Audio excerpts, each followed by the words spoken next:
Do you find yourself exhausted all day no matter how much coffee you drink or how many naps you have? The truth is, daytime fatigue often stems from underlying issues during the night. Sleep. Even if you think you're sleeping well, but you still wake up feeling groggy or tired or drained like you haven't slept. Many of us have misconceptions about sleep.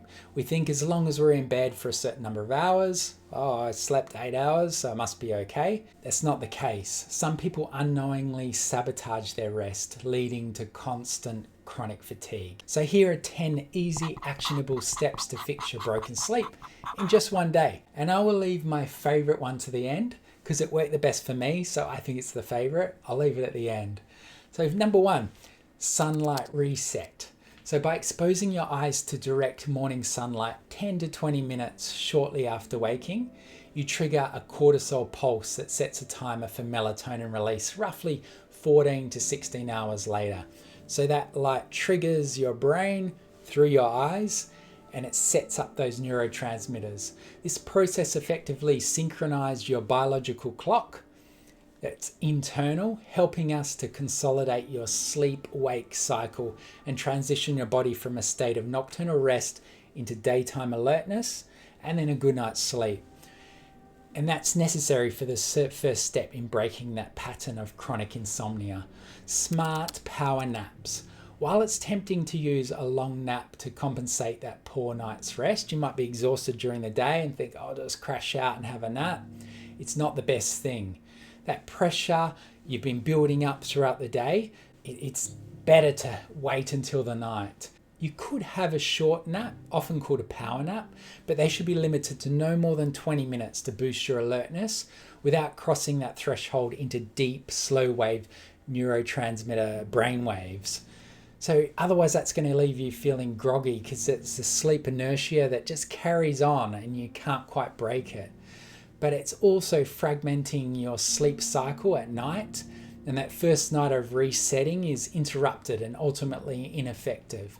Restrict caffeine. Caffeine functions as a nasty aggravator for your sleep. The neurotransmitters for your brain that become tired, they're messed up because of the caffeine, because it's got a biological half-life of roughly 5 to 6 hours.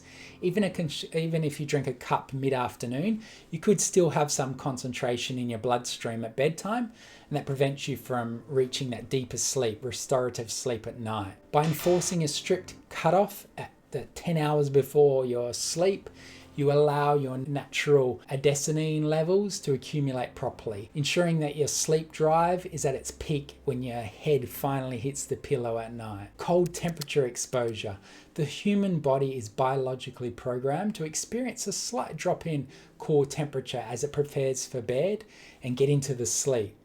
As this thermoregulatory shift is a critical signal, it's triggering your brain getting ready to sleep. So ideally between 15 and 17 degrees Celsius, that's a good temperature. This facilitates your necessary drop, gets your mind ready, gets your body ready, and helps you to accelerate your onset of sleep and improve sleep quality. So that's quite key. Conversely to a warm temperature, your body needs energy for that thermoregulation of sweating rather than recovery, and keeps your physiological system in a state of alert rather than fighting to stay asleep. It's sweating. Artificial lights, exposure to blue light, LEDs, computer screens, tablets, they're giving off signals to your body to not sleep. So the pineal gland produces melatonin, and that's your primary body's sleep onset hormone. By viewing those screens or getting the light, it's sending powerful biological signals to your brain that it's still daytime. It's thinking, hey, it's not 11 o'clock at night. It's time to get up and do things. So there's no natural release of melatonin and that shift into the circadian rhythm.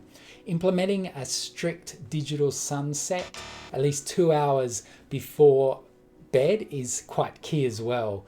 So it gives your system time to transition into that sleepiness rather than being overridden by artificial stimulation and high light emitting devices.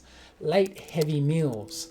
The quality of your sleep is connected to what you're eating in your metabolic state. Are you eating a heavy meal or sugar-laden meal before you go to bed? It's going to spike your blood glucose and insulin, and that inhibits the transition into deep sleep. When your digestive system is tasked with processing a calorie-heavy meal, your core body temperature rises to support metabolic activity. It's not focusing on sleep, it's focusing on digestion. And that cooling process is also connected to it because it needs to give you blood flow to your stomach.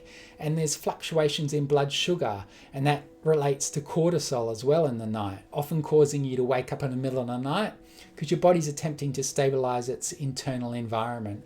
By choosing a light, balanced dinner and finishing it several hours before you go to bed, you allow your metabolic rate to return to a baseline level, ensuring your body is primed for physical, cognitive restoration at the night, which you need for a good sleep. Physical exercise timing. Physical exercise is a vital component of sleep hygiene because it increases the metabolic demand on your body and it enhances your homeostatic sleep drive. But the timing of this exertion is critical, not right before you go to bed. Engaging in that vigorous exercise training, as we do, we might finish work, go to the gym, that core temperature and reduce stress hormones is good with the exercise, but not 3 hours before your bed because it's counterproductive. Heavy activity triggers a sustained increase in body temperature, heart rate, and adrenaline levels. And your very markers, they're waking you up and they're fighting against the parasympathetic nervous system, needing to suppress that drifting off into sleep time. By scheduling your workouts earlier in the day or first thing in the morning, you ensure that your exercise doesn't mess with your sleep. It's a system for rest and digest at nighttime, not exercise and recovery of your muscles. Relying on melatonin or sedative supplements. Relying on those supplements, they act as a pharmacological crutch and it holds you in that and your body becomes used to it. So it's misaligning with your circadian rhythm. You're popping that pill and then it's jamming it and pushing it. It's knocking it out short term. You get the effects, but long term it's not going to be the best thing for you. It often reduces the proportional amount of REM or deep sleep you actually receive. By choosing to skip these supplements for a day or pharmaceuticals, you allow your own body's endocrine system to recalibrate based on your actual environmental inputs, such as natural light, temperature, activity levels, rather than relying on an external chemical signal that doesn't actually replicate the complex orchestrated process of falling asleep naturally. It can be hard initially to come off those, but you can do it. Mental clutter. Mental clutter is one of the most common inhibitors of sleep, and the brain often engages in that ruminating loop when you're finally left in silence after, but it takes a lot to get through that. So getting a brain dump is a good way. Write down your to-do list before you go to bed, your anxieties or your things you got to do the following day. Get them out on paper, get them out of your head. It effectively signals to your prefrontal cortex that these tasks they're accounted for, they're done, they're no longer needed.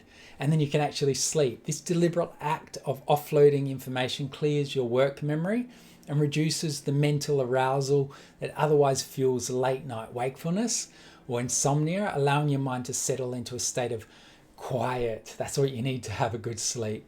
So what's the most impactful factor for you? What could you change right now?